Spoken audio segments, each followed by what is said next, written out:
Hello and welcome to episode number 58 of the Perth to Paisley podcast. Now, obviously, this week, Facebook, WhatsApp, Instagram, everything's went down, but there's loads of content here for everyone to enjoy. I, as always, am one of your hosts, Daniel McIver, and I'm joined by Adam Kennedy. Adam, how are you doing?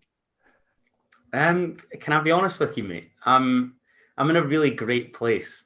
Good. Not just down to solely this football club, although they are, a massive contributing factor. My personal life, everything's going great. Really enjoying life down here, uni in its early stages and whatnot. And then when you have these sorts of things coupled with, Hearts being the only unbeaten team in the Scottish Premiership, taking back to the top tier like, a duck to water, it's great, mate. Honestly, I've not been this happy in a long, long time. Those that know me personally will know that I used to be a crab at so-and-so, but currently you can't wipe the smile off my face, so I'm great. How are you? I'm in a very similar position. I was saying before we started recording this, if you're an audio listener, I currently look like every mid-2000s pop punk lead singer with my hat, tattoos and hair hanging at the front. So it's just going great for me as well. So I'm delighted that you're in the same position. But it's fantastic, isn't it? It's just such a morale boost. Like, we've missed this for so long. Everybody keeps saying it to us, but it is weird that now every single week we're coming on going, everything's class. It's such a weird thing for after... Life's great again. Exactly, after like 50 episodes of, right, hi, we're back again. It's quite shite. We're getting through it. It's fine. I'm actually looking forward to when Hearts TV upload the highlights, or looking forward to Sports Scene and watching it back. Whereas that championship season... It was an absolute mission. Honestly, it's now watching with pleasure rather than it being a chore. And when was the last time Hearts genuinely made you feel like that? I know. It's an absolute novelty. However, another aspect of the joy that we've had is other people's results to an extent. Oh.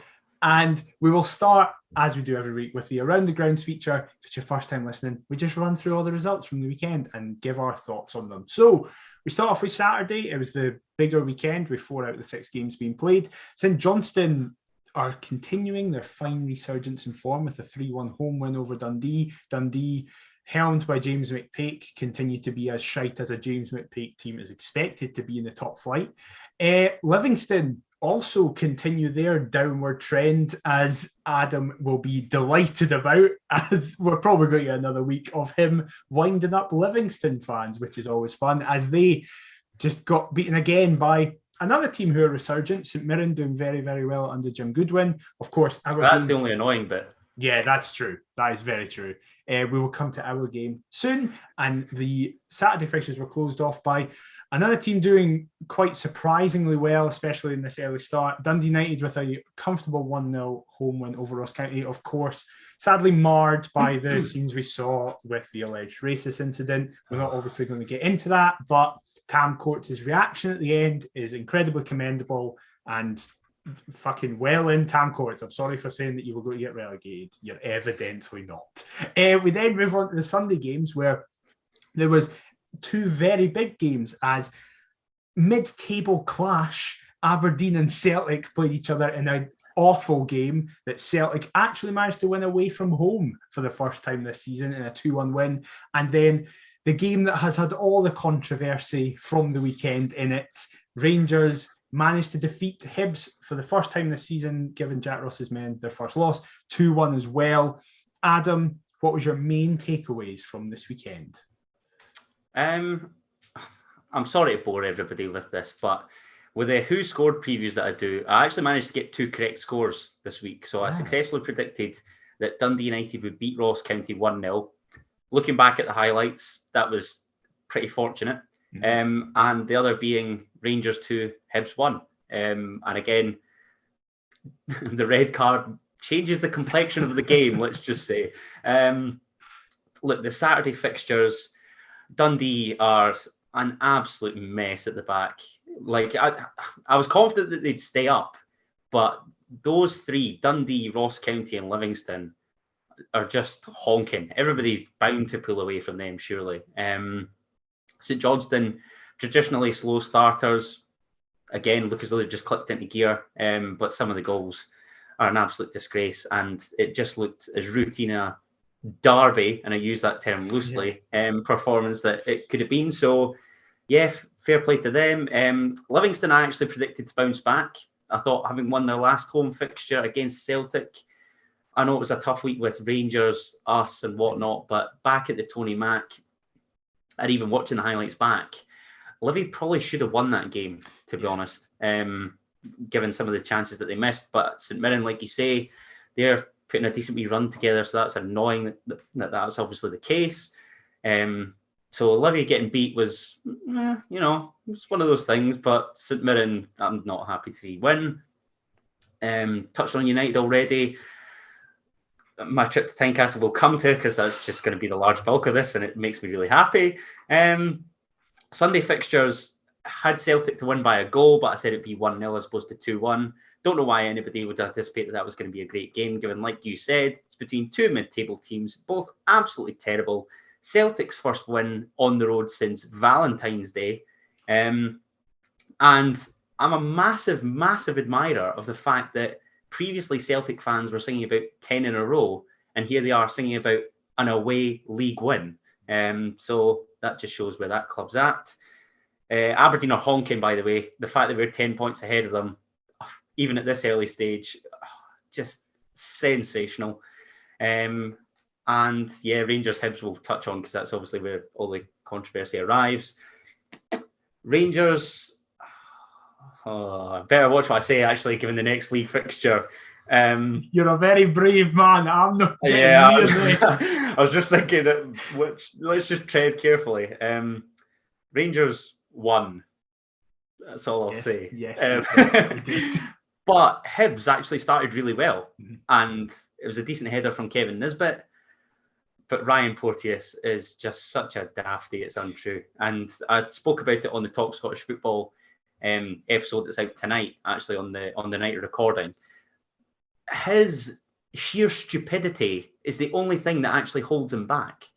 Like, it's actually unbelievable how daft you can be. And given that his clashes tend to be with Alfredo Morelos, he seems to have totally eradicated all that nonsense from his game, and will probably, earn a move away from Rangers in the next couple of years. If Porteous did the same, there's no way he'd be at Hibs for long. So, look, I didn't think it was a red initially, but then I see a couple replays and alternative angles. He wins the ball, but it's the intent, it's the malice, and it's just a stupid challenge that ultimately costs them at Ibrox. So that was quite good. Obviously, now it means that we're the only unbeaten team within the league, like I say.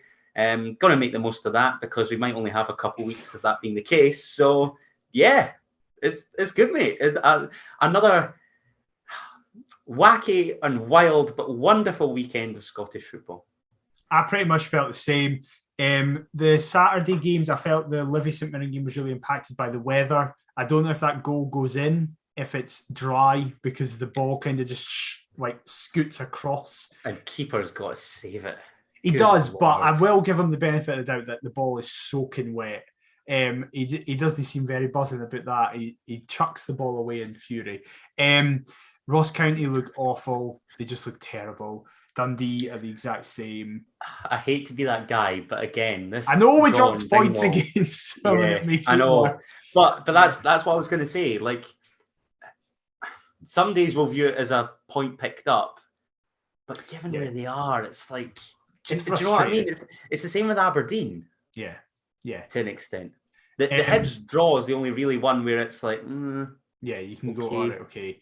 But again, I'd like to win all the home derbies. So. But look, it's positivity only from this point. Yeah, come on. Exactly. Yeah, it's fine. I actually watched in full live both the Sunday games. Fair play, that's some shift. Oh, it was not a great time. The Rangers Hibs game was quite entertaining, at least. Like, it had a bunch of stuff. Aberdeen Celtic was absolutely atrocious. It was such a bad game. I can't believe Celtic was shocked at putting their smallest player in the world at front post, and then it conceding straight from that at the front post was surprising. Aberdeen just look awful. Aberdeen look terrible. Celtic do long may it continue. Yeah, definitely. I ended up being the guy who had the angles of the Ryan Porteous challenge with Connor Hazard and Jamie Insoles sharing my tweets and Neil McCann liking it and Michael Stewart quote tweeting it and all that. So my tweet ended up being the tweet that everybody used of it. Oh, well, that's good that Michael Stewart's obviously put the previous beef with the podcast behind him. Exactly. That's mates great. now. We're mates. Did Tam McManus quote tweet you by any chance? No, I'm blocked by him. I've been blocked by him for a long time. As is Perth to Paisley, but I'm not surprisingly yet. So. Wow. That's quite an accomplishment. Porteous, he wins the ball, but he wins it with his hamstring, which tells you how high his leg actually is. So yeah, for me, it's a red all day. But as you said, listen, Hibs looked good up until that point. Hibs looked very much in control. And Scott Allen and Jack Ross both absolutely raging at him, and quite rightly so. Especially Scott Allen, because he then had to come off as a replacement and for got Darren booked McGregor. as he was walking off. Exactly. Sensational. It was a very wild weekend in the Scottish Cinch Premiership. However, one of those games that we haven't spoken about was our game as Motherwell travelled to Tynecastle in order to play Unbeaten Hearts. And before everything, I was really worried, Adam. Can I tell you why? Yeah, go on. Because this was the first game of the season. We saw each other before the game. And I was thinking, this is fucked it. We're unbeaten all season. We see each other. It's going to be a disaster. Because I saw you before the game. We were walking up together and I saw you. Indeed, it was great. You know, that tap of the shoulder and then that quick glance around, and it was quite the surprise seeing you, mate. You looked terrified when I touched on the shoulder. Again, because I had that exact same thought as you. It's funny how these sorts of things work. Like, I thought even coming up for the derby, I was like, obviously this is my first game coming up from here, and the fact that we then don't win, I'm like, that's automatically my fault. And the fact that I had said that Gary Mackay-Steven would score and he had the best chance that we had, I was like, this is all down to me. It's entirely my doing. I need to watch what I say on the pod. So I think we've skipped over the Rangers game enough. Yes. But alternatively, I've got to say that I've found a new kind of respect amongst non-Edinburgh and Midlothian Jambos. I mean, I thought it was tough coming in from Pennycook to watch, shite performances that Hearts would serve up on occasion. How anybody makes a trip from elsewhere, I mean, we touched it even before we came on air. Fair play. Tiny violin for you. Try doing it for more than a decade and a half, mate. Right? It was. At least I was rewarded for it. But I was thinking, if we'd have lost to, say, any of the three jobbers that I've called out, Dundee, Livy and Ross County, if I'd made that 4-hour round trip to see us lose like 1-0 to any of them, nobody better chat to me or nick my seat on the way back. That's all I'm saying. It's happening next home game, mate. I've got a massive respect to it. Oh, we actually do have Dundee, don't we? Yeah, we do. Oh my God, I swear. Oh, we better smash them now. But a massive respect to all my non-Edinburgh and Midlothian Jambos, like yourself, of course, because it just appears to be pain for the most part in the past few seasons. Absolutely. However, what wasn't pain was seeing the lineup ahead of Motherwell, because it was an entirely unchanged side from the side that had just absolutely swept aside Livingston.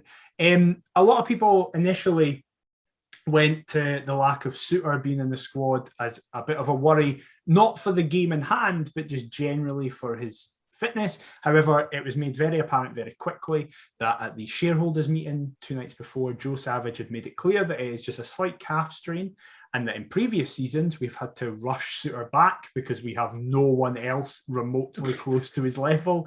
But now, the benefit of depth and a good bench, it means that Suter can take the time he needs, especially with this international break that we're currently going through. There was no point in needlessly risking them. So that was the explanation behind that. It had a return to the matchday squad for Josh Ginnelly as well to the bench, which was a welcome addition for me. What did you think of the team when you first saw it? Were you chuffed that it was unchanged? Would you have liked to make a couple of changes? What did you think? I think, we've said on a couple pods previously that or that were big advocates for if it ain't broke, don't fix it. So in that respect, I was pretty pleased. I've actually had my concerns with regards to the Livingston game and John Souttar. I wasn't aware of, a potential injury or fitness issue. Being entirely honest, my sole fear was, I know that his deal's up come the end of the season. I was thinking, have Hearts offered and he's turned it down, in which case we're saying, aye, very good. We'll just not continue to play you in the starting 11. So when all this kind of injury-related news came out, I was one relieved young man. Only person that is relieved to hear of a John Souttar injury. And I seem to be the only person relieved to see him not involved in the Scotland setup as well. No, I'm part of that. So yeah, I mean, like you said, Gino coming back on the bench was good. And even Robbie's comments with regards to the match, pre-match, he's talking about kind of a squad of 18 or 20 that seem to know their roles within the system that he can opt to select. And you've just touched on it there, strength and depth. That's something that we've not had probably since Robbie's first time in charge, even. Mm-hmm. It was great. Sorry, it was great to just see it obviously unchanged, and it actually had me confident heading into the game, whereas I probably wasn't all that confident previously. I think that's pretty fair. Obviously, we last week both predicted draws. We predicted different draws. You predicted 1-1, I predicted 2-2. And when I saw the team, I kind of had the same feeling. I was like, oh, well, if we're on it, we have enough in this starting 11 to do something, at least to give them a game. And that was made very apparent incredibly early on, as within 4 minutes, a ball is played through, nice little pass to play. Barry Mackay picks it up and just kind of does a diverting pass through the line to Liam Boyce, who's on running and is going nowhere. Liam Boyce is going absolutely nowhere.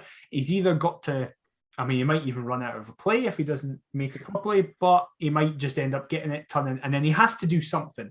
But for some reason, Liam Kelly in the Motherwell goal runs out completely and clips Boyce with his foot/knee as he's going down to try and get it.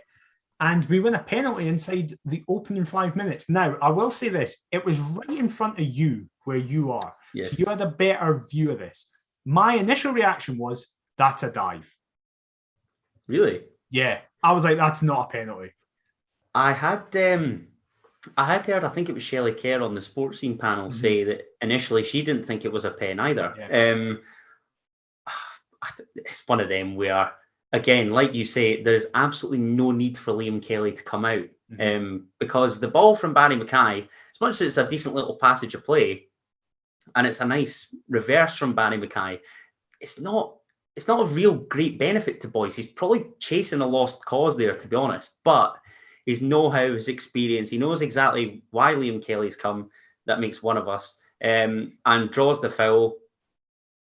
It is a penalty for me. For me, definitely. When I see the angle of the camera that's in the Gorgie stand, the Rosebud stand that's staring down on it, you can see that Kelly does actually make contact with Boyce. So it definitely is a penalty. I think Boyce makes a lot of it. I think the way he goes down is like, oh, I've been absolutely halved, when he hasn't. But I don't care. But exactly, look, needs must. Have you seen the Scottish officials? You've got to do everything in your power to draw their attention. And it was harping back to what I was talking about with regards to coming up for the derby. I was so relieved. I was thinking, yes, we're actually going to get off to the ideal start. I'm actually going to see a score, because I've just got that faith. Obviously, we'll talk about his later penalty, but I do have that faith in Liam Boyce that when he steps up, he will duly convert. And obviously, he did so after 4 or 5 minutes. Perfect start.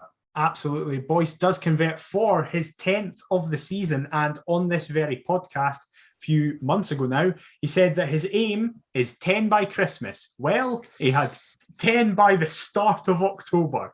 And what a player. Listen, let's be honest. I don't think he'll have expected to start this well. I think he'll have hoped to.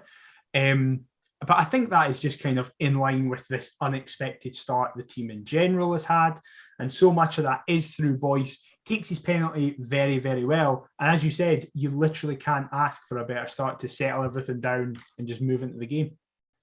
No, definitely not. And I think him having this goal target as well, it's great that the monkey's off the back, because if he's applying that pressure to himself and the expectations then met, whilst there will be another target that he's got in his mind, it's that little bit incentive to kind of kick on and grab a couple. And look, obviously he's presented with a fine chance later on that he doesn't quite take this time.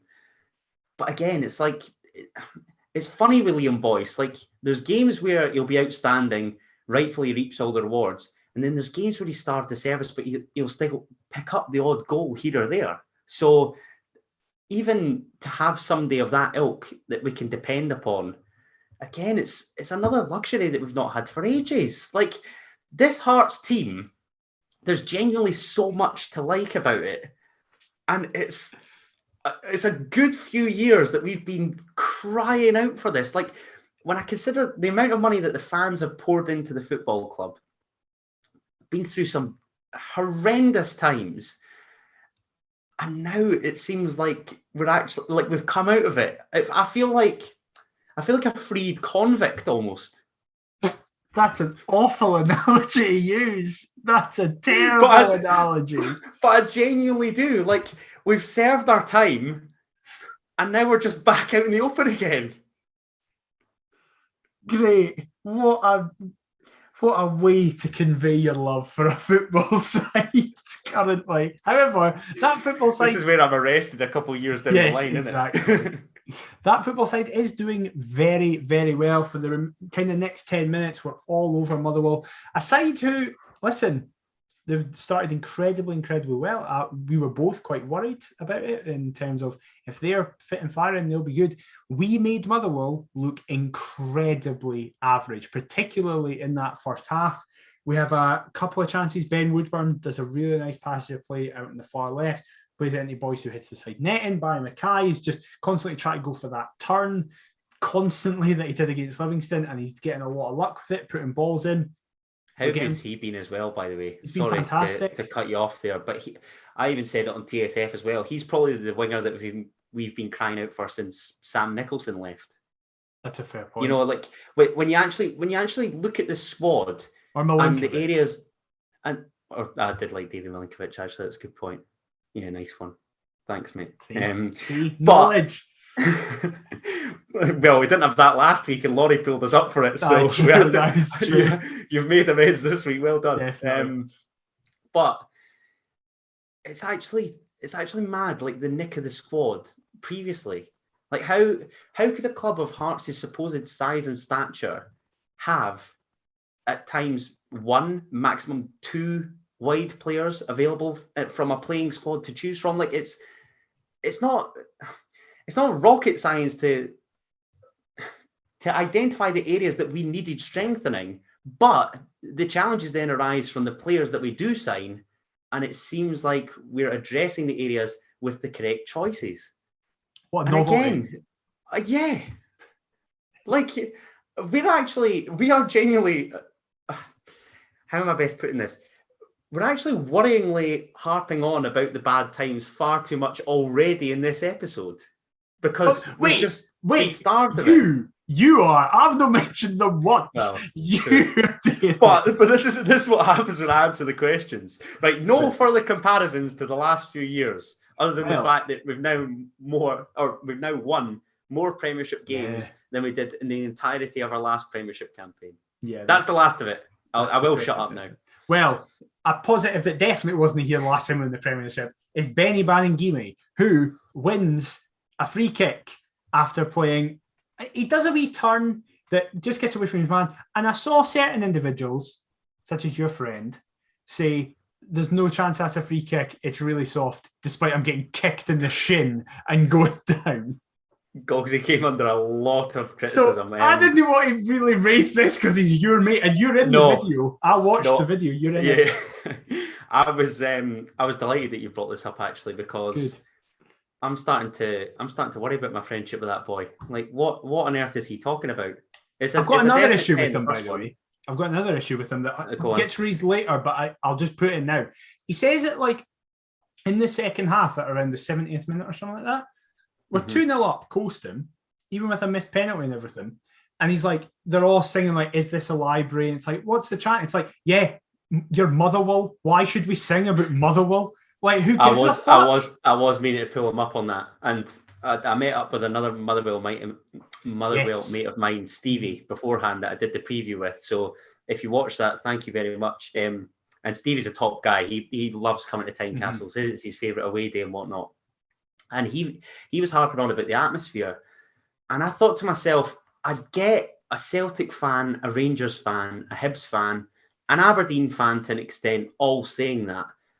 But Tiny's not its most impressive for Motherwell coming. No way. So perhaps, an Edinburgh Derby trip for the two of us is in the offing or something. Take him to a big game and see what it's genuinely like. Because I also saw, who was it tweeted it today? I think it was Hartstrand, say that 442 released an episode of the top 100 football grounds in Britain, and Tynecastle's 9th. So I get it if it's a derby, if it's one of the Old Firm or Aberdeen, but not for a Motherwell match. I'm sorry. Because why should it be? It's that, who the fuck are yous? We should be beating yous easily. Like, your Motherwell? Who cares? There's never been any crossword or any type of rivalry between the two clubs, certainly not in either of our lifetimes. I don't know whether there's something from even, 50s, 60s. Is there any older jambos that can get in touch with us and let us know, is there a beef with Motherwell of some sort? Have we missed a trick here? Because I can't recall what it is. But also, we were singing songs I've not heard in like my whole life at Tynecastle. At one point we were singing the Drew Busby song. When's the last time we heard that? Well, depending on what boozer you visit pre-match, you might hear. No, that. I mean in a stadium. Like, when's the last time we sang that? No. It shows you how well we're doing. Usually that's one for the train. Isn't it great how the songbook and us performing on the park go hand in hand, and then we wonder why the atmosphere at Tiny's been lacking for the past few years? It's just generally though, like, so obviously I'm at the other side of the new stand as you. I'm in R, so all the subs like run past us, and when you're doing well, every sub gets clapped. Doesn't matter who it is. Or they're liking the players that they're seeing the possibility of coming on. Previously they'd been looking at some absolute jobbers going, have we really got to resort to this? Exactly. So isn't that amazing how all these things just coincide with such a happy medium? It's fantastic. Well, we did win a free kick on the edge of the box, and Adam, it happened again. I was stood at the back, and Ben Woodburn and Stephen Kingsley are getting ready to do it. And I went to my dad, I nudged him going, I hope Woodburn's taking this because Kingsley won't score. He thinks he's got it in his head now that he's good at scoring and he won't score. However, how dare you? Kingsley steps up, and in fairness, Liam Kelly didn't cover himself in glory with the penalty. He certainly didn't cover himself in glory with this free kick. However, I think there is an excuse for him because when you see it, it's that thing of it's actually just good set piece patter from us. It's in a position where a right footer could hit it over in the direction of where Kelly is in a whip, or Kingsley could hit it, and the assumption will be is that Kingsley will hit it over the wall into the far corner. When Kelly sees Stephen Kingsley is standing up to take it, he takes a couple of steps to his left. However, Kingsley diverts it and puts it where you would assume Woodburn would be aiming, in the goalie's corner. A fantastic hit, a brilliant free kick. It was a good free kick, by the way. Despite I was going to say, I thought it wasn't even that good. Those were Gogsy's words. Yeah, I just couldn't believe. Yes, Kelly is at fault, right? If Kelly doesn't move, he probably catches it or at least saves it. But he didn't. He went in. Yeah, it's like Stephen Kingsley is not responsible for Liam Kelly effectively changing his mind. Yeah. So I thought Scott Wilson summed up superbly in that it was a sublime free kick. I want to talk about Benny Beningame winning it though. I mean, he was moving and grooving. My Saturday night came early just watching him having a great time. I mean, what a footballer. Oh my God. I will say this, right?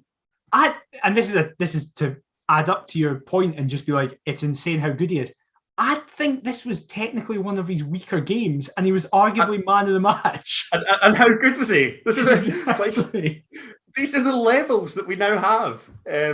But wait, we're not moving on for this. How was his partner that you got to see in the flesh for the first time, who I thought was man of the match, in Cammy Devlin? I tell you what, that pair, man, wow. I can see where the Xavi and Iniesta comparisons have come from. Yeah, they might pass as well as those two. But in terms of a set of athletes, it's all right. It's like, do you know what I mean? Previously, we've gone for kind of one or the other, where it's like Glenn Whelan was a decent enough footballer, but let's be honest, like, you're not relying on him doing the dirty work. No, exactly. You had to have him ideally in a 3, wouldn't you? So, or just athletes that were genuinely terrible footballers. These two, man, oh my God. Like, I genuinely can't speak. Like, everybody knows my thoughts on Benny Beningame. He's the greatest footballer I've ever seen. Cammy Devlin is up there. Yes, he is. And we're just going to make so much money. We're going to make millions off this pair. Benny Beningame will be our club record sale. Probably, and I'll be astounded if Cammy Devlin's not far behind him. Because they're both, 23? Both the same age as me, both genuine athletes. I'm now starting to wonder what on earth I've done with my life up to this point, looking at the pair of them. Yeah, fantastic, mate. Honestly, what a duo. Well, sensational. From one duo in the middle of the park in Benny and Cammy to another duo, but on opposite sides of the pitch, but together nonetheless, is the understated, but what has been shown particularly in the last 2 games, equally as important duo in the form of Alex Cochrane and Michael Smith, the wing backs. Moving on from the Kingsley free kick. I've said everything. I just thought Goggsy's comment was just such a throwaway. It's insane. It's insane. And my unsung hero doing things after my Congolese king won us the set piece. It was just, I was in my element, mate. I was like, I don't want this game to end. Literally, after 22 minutes, I'm fully thinking, this is fantastic. I could just go home now. Like, I've had my fun up to now. This is brilliant. And Stephen Kingsley, again, sorry to bore everybody to tears with this, but Stephen Kingsley also made the Who Scored Team of the Week. Tagged him in it on Twitter. He's liked my tweet, but not followed me back. So, Stephen, get that sorted out. And get Perth Paisley followed, and we'll try and get you on. So, well, that's fine. Yeah, just follow Perth to Paisley, but not me personally. Yeah, thanks, mate. Yeah, Boise's still yet to follow me as well. Sort it out, Liam. That's because I've told him no to. That's why. Nothing sure. It wouldn't surprise me. But yes, the other duo of a fellow Northern Irishman to Liam Boyce, Michael Smith and Alex Cochrane. There was complaints. I know. I'm a kid host, mate. You're welcome. There was some complaints from some idiotic sections of the support who were saying that, is Michael Smith good enough in this system? Can he actually do it? Can he play a wing back? Cochrane, he's too defensive minded. He doesn't get forward enough. Admittedly, I was in that Cochrane boat when I saw him in the Premier Sports Cup, because I thought, if he's not able to do it against Peterhead, Cove Rangers and Stirling Albion, how's he going to do it in the top tier? He was just toying with us, mate. He knew. Exactly. I acknowledge now it's a slow start. These things, they take time. This is a big learning lesson for Hearts fans generally. It takes time. Relax. Calm down. Everything will be okay. We're going to get there. It will be fine. How good have they been, though? I think Alex Cochrane, speaking about understated, I think Cochrane has been the most understated signing we've made in years. If Stephen Kingsley's my unsung hero, then Alex Cochrane's definitely yours. Yeah, you love him. I love him. I think he's class. So.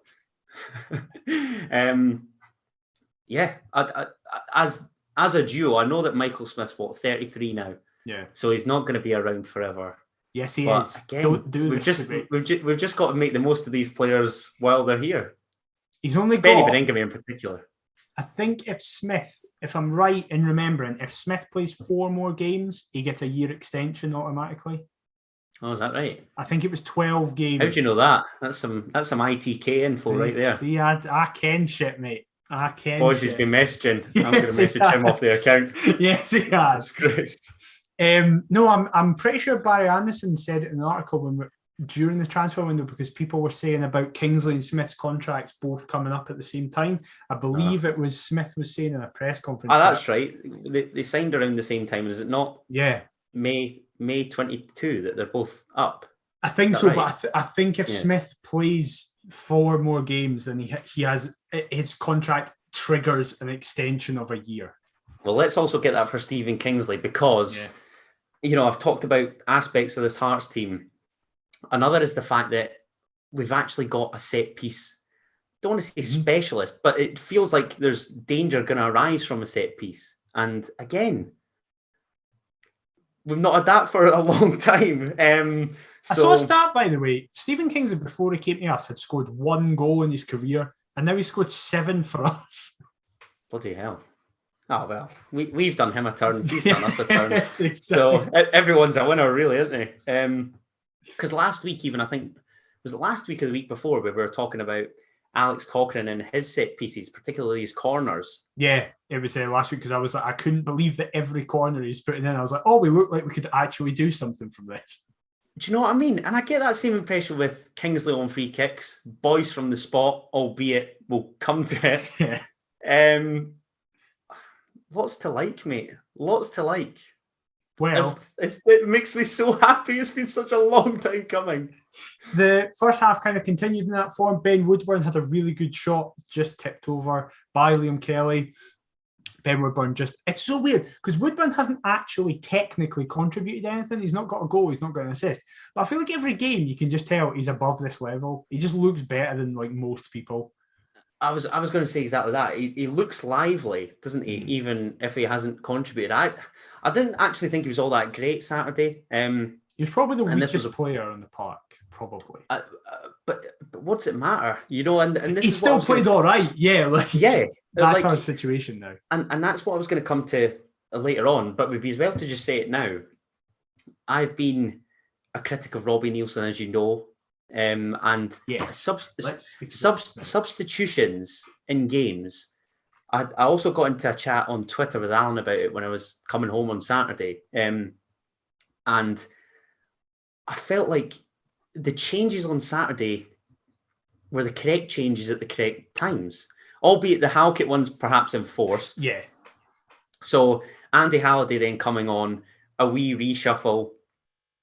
I don't mind the fact that Alex Cochrane's got to go to left centre half, Kingsley to centre half. I can cope with that. I thought that the introduction of Gary Mackay-Steven for Ben Woodburn was correct, because, like I said, didn't think Ben Woodburn was having his best game. Maybe it would have been nice to have seen Gino or whoever. But, the luxury is now that we've got players of Gary Mackay-Steven's calibre, Josh Ginnelly's calibre, to come on. And another one who you absolutely adore is Big Pete.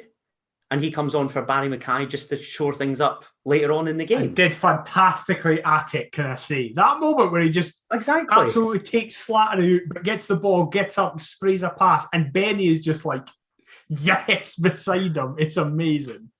So I left Tynecastle on Saturday thinking, that was brilliant. Like, the second half, okay, we weren't great, but the game was done. I can accept that. I'm of an age now where I see the bigger picture. When you're young and you want Hearts to just continue battering.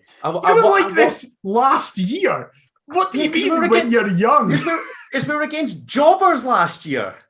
But still, the point stands that if you've got it done in the first half, come on, like the Alloa game, where we had it 3-0 at half time and then we did nothing. If we were to go in the championship now with this squad, we'd go unbeaten.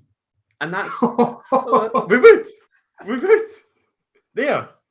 But I left actually thinking I'd love to do that again. Like I genuinely left thinking I've got no complaints with the performance, the result, little things like substitutions, set pieces, all that shenanigans. I genuinely left thinking that was a delight and not a waste of my afternoon. And again, in the past few seasons, there's been times where you just think I could have done so much more with my Saturday afternoon, or as it were, in the Championship, I could have done so much more with my Friday night. The game was for free on BBC Scotland, and you still felt as though you were being ripped off. That's how bad we actually were. And it speaks levels now that we just look good, and we're reaping the rewards and results from it. It's great, mate. I'm positive. Like, what is going on? You've turned into me. It's weird. I have. I'm fully like, I think I've even gone past you in like the happy clapper stakes now. I'm convinced that we're going to go to Ibrox and win. Well, okay, that's a big statement. We'll go back to the Motherwell game just now. In the second half started, I felt the way the first half had kind of went on, we were still pressing, really trying to get that third to kill the game, and we had an opportunity to do so as Tammy Devlin gets played by Benny, and Barry Mackay as a kind of duo on the right-hand side, played through. And this is a direct quote from Cammy himself, as he says, I'm looking over here because I've got it up, says, "Yeah, I felt a little touch on my back and went down, but that's what you need to do. That's the situation, and that's how you win penalties." Listen, Cammy Devlin, apart from maybe Smith and Haring, Cammy Devlin's immediately become my favourite player in the world. I love him more than life itself. Because he wins the penalty, and then Slattery's or whatever his name is, annoyed, and he just niggles at his head, and it's like, you're already booked, Cammy, and I rate the balls on that to be like, oh, fuck it. It's worth getting sent off to wind him up. I didn't even realise he was on a booking and doing that. Now, that's just raised the admiration even more. Look, it's soft. Very soft. I don't think it is, but I think it is. Anyway. It's pushed. If put it this way, if we'd conceded that, you'd be raging. But it doesn't matter. Well, I suppose.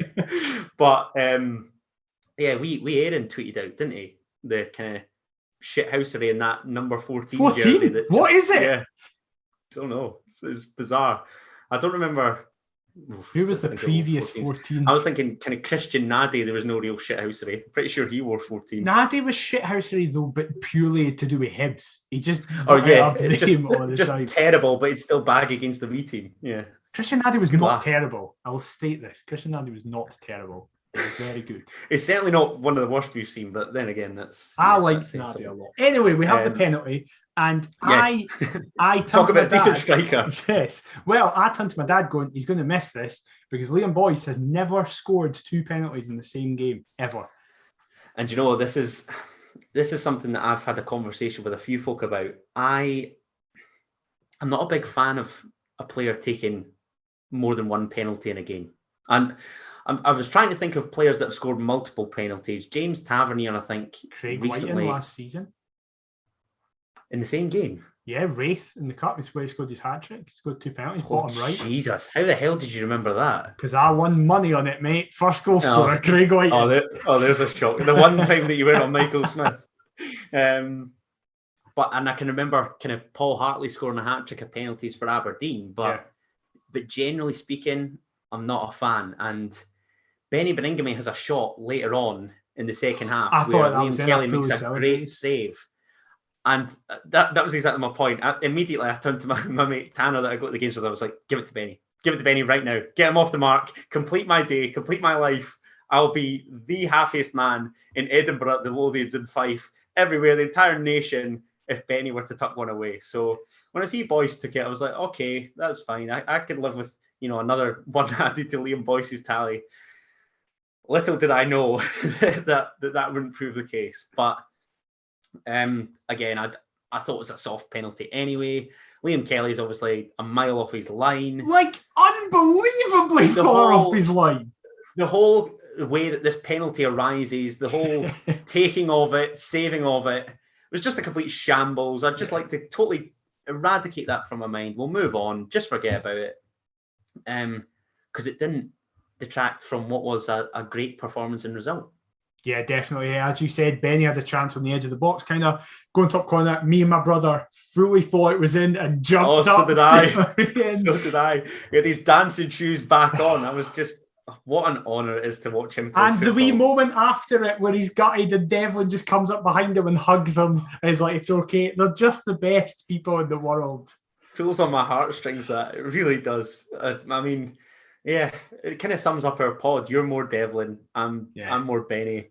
And it actually kind of works sometimes. Equally influential duos to Hearts, by the way.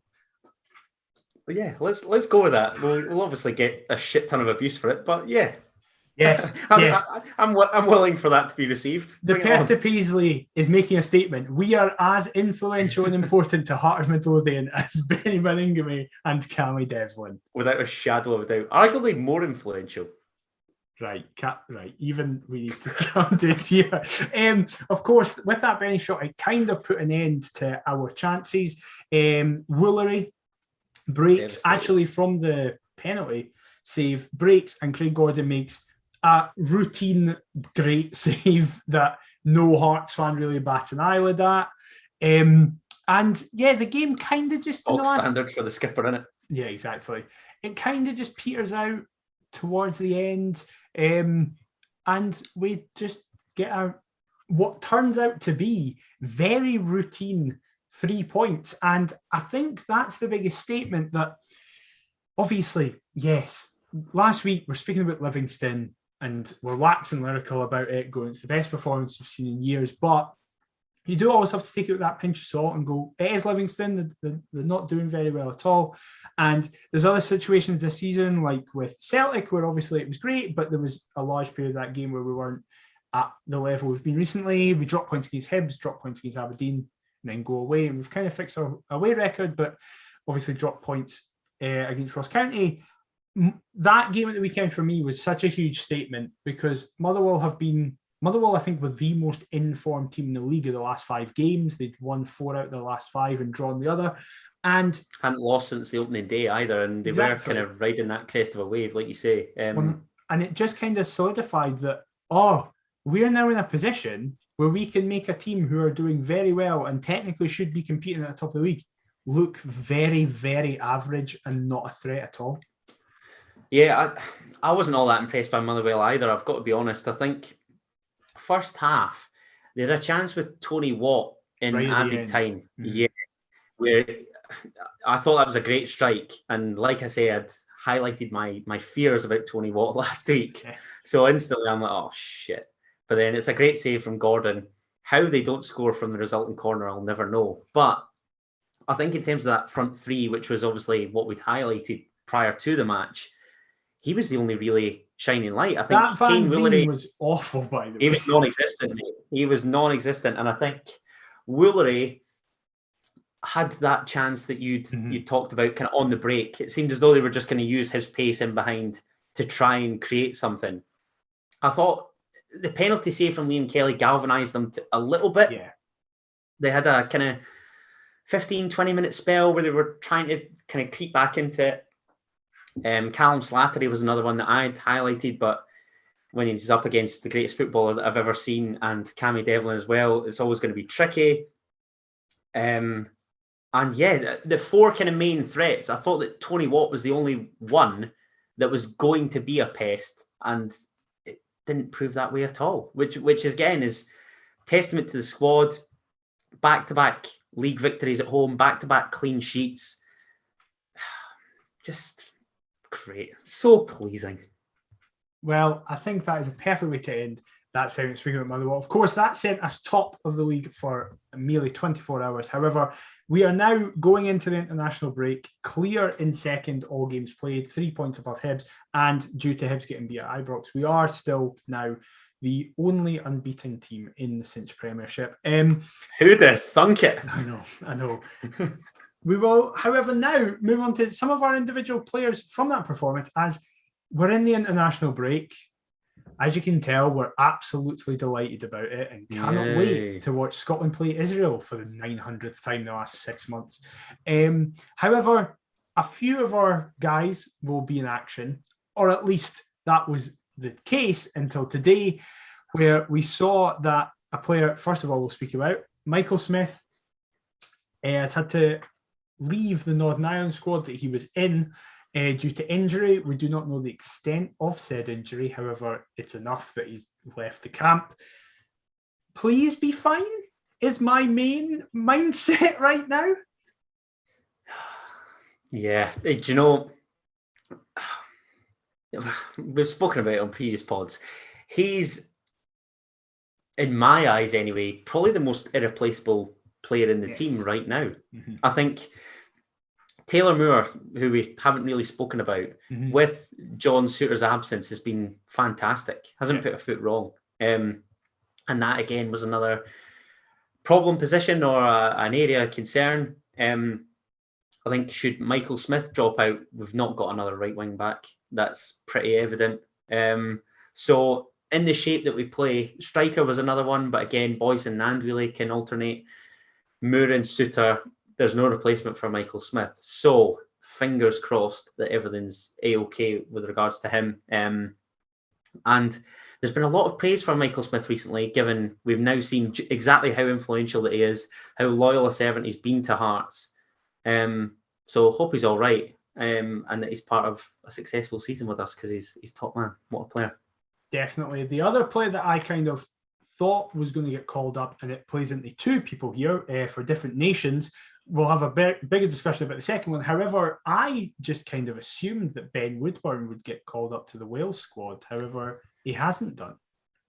Yeah, semi-surprised, because even... Was it what? We'd won at Tannadice and he just made his debut, and he was involved in the Wales setup then. So it's baffling why he's now playing regularly. Perhaps they're just looking at his stats, and like you say, maybe because he's contributed nothing but been brilliant, they're kind of just disregarded him totally. But that's fine by me. I mean, I don't really care. I mean, Ben Woodburn's got the thickest Scouse accent I think I've heard, so I can't imagine that he's much of a Welshman anyway. It's probably just seen as like an additional bonus. So is anybody really all that arsed? I was thinking about our players within kind of international contention. I didn't realise that Ben Woodburn even was going to be one. So you've kind of sprung this on me with a bit of surprise. And that's as decent an answer as I can give. So let's move on. I think that's pretty fair. And then the other two that have been called up are the Scottish guys. Obviously, Craig Gordon gets called up, and I am terrified every single time it happens, because I never want Craig Gordon to play for Scotland, because I take back what I said about Michael Smith with regards to irreplaceability. Oh yeah, of course. Yeah, that's true, actually. Shit. Basically, listen, if you've listened to this podcast for any period of time, you know I don't really class myself as a Scottish football fan. I don't watch the games. I've been called by Mr. Andrew Petrie, he gets 2 mentions in 2 weeks running, a Scottish glory hunter. And to be honest, I'll take it, because I only care if we qualify for stuff. So for me, it's just like, please just don't get hurt, Craig. Obviously, he's number 1 behind Liam Kelly and John McLaughlin. So he'll be playing in every game. So please just be fine. I don't care if he can see 10 in each game. Just don't get hurt. But a notable... He won't. A notable... Concede, he might get hurt. Yeah, he won't concede. just explain that there, sorry. Yeah. A notable, potentially, omission from the Scotland squad. It's not Ryan Gaul, despite him being a very notable omission every single time. Inexplicably. Or Aaron Hickey. Well, he just had to pull out the under-21, sadly. Yeah, he's never going to make his debut for that level, ever. No, it's ridiculous. It's a disgrace. John Souttar was not included in the Scotland squad. Now, we have both made it very clear we're delighted by this, because it means that there's no chance for him to get hurt. However... What a couple of wankers we are. I know, we're awful. But if I was a Scotland fan and caring about what happens...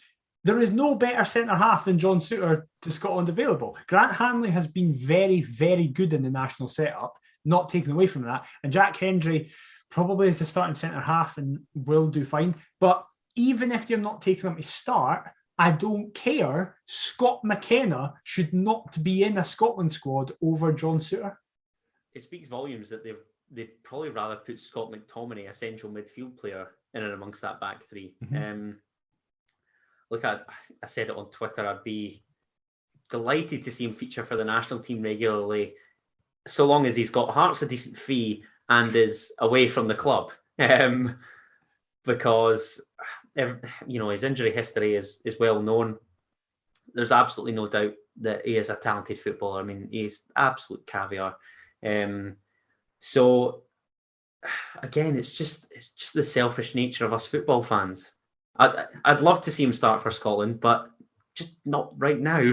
Yeah, I think that's perfect. So Everton are interested in his brother, by the way. I don't know if you saw that.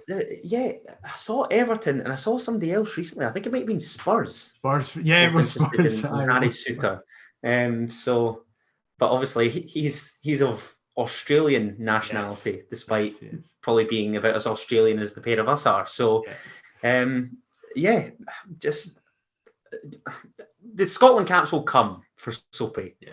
Just not right now. Let's just ease him in and be selfish for a bit. Get it up everyone else. Exactly. So we're in a bit of a weird period because the international break's here, as we've just said. So there's no game next weekend. So you might be thinking, why haven't you done a Rangers preview? Why haven't you really spoken about the start in general? That is all going to be next week. Next week, we're going to speak about how we've felt the start has gone, if it's eclipsed expectations. Yes, is the answer to that question. And kind of what is the limit on this team this season and in the future. And we will finish with the Rangers preview. However, I just have one final point that I want to make before we finish up. I will go more in depth to it next week. Robbie Neilson deserves all the credit in the world for this. We have done very well with these players. These players have come in, and Joe Savage is a massive aspect of these players coming in. General recruitment has just been revolutionised since Joe Savage has come in.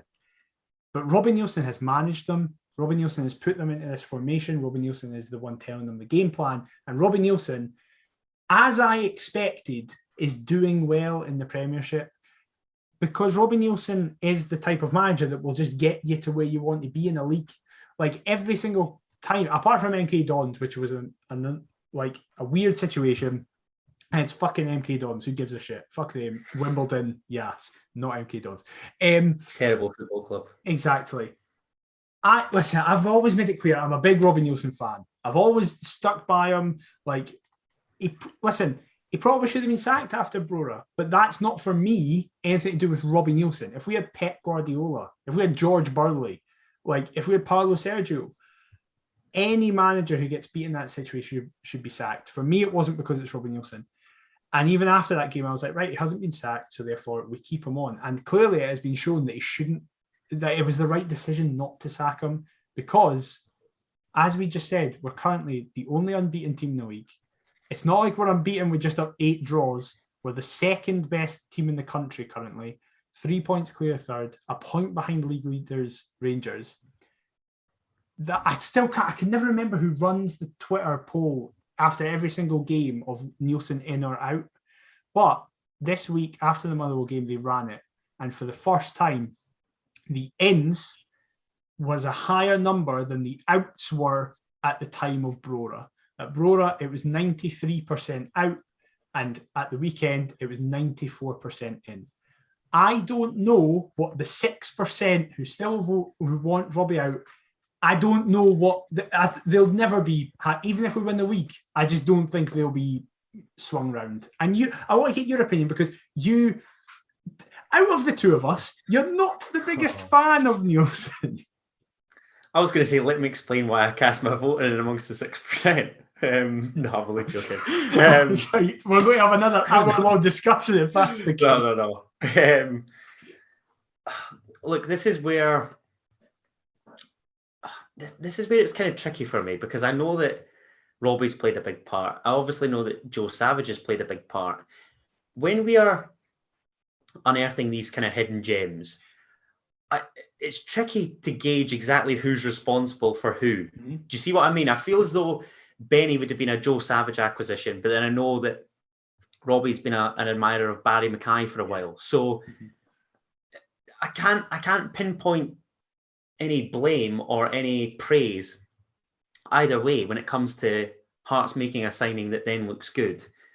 What I will say is that us going external and appointing somebody out with any previous Heart and Midlothian connection is the best thing that we could have done because Joe Savage has done a remarkable job.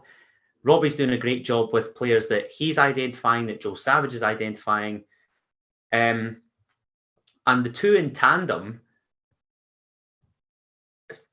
everything's going well. The proof's in the pudding. Are the most important duo currently at Hearts. Robbie Savage. Is Robbie Savage? Yeah, let's get Robbie Savage in. Let's get him in as just like an external point. Just to sit Robbie Savage and Stan Collymore. Yes, exactly. No. Players that were linked and never quite came to fruition. Now's your time. That can be their duo name. Robbie Savage. That can be their duo name. Oh my God. I despise that man. But Robbie Savage, as you aptly called them, or Joe Nielsen, whatever you want to go with, deserve a lot of credit. And you're right. I wasn't a big Robbie fan. A big man admits when they're wrong, and I'm beginning to swallow my words. Pick up 3 points at Ibrox, you can have a lifetime contract. Right, I'm going to No, I'm trolling.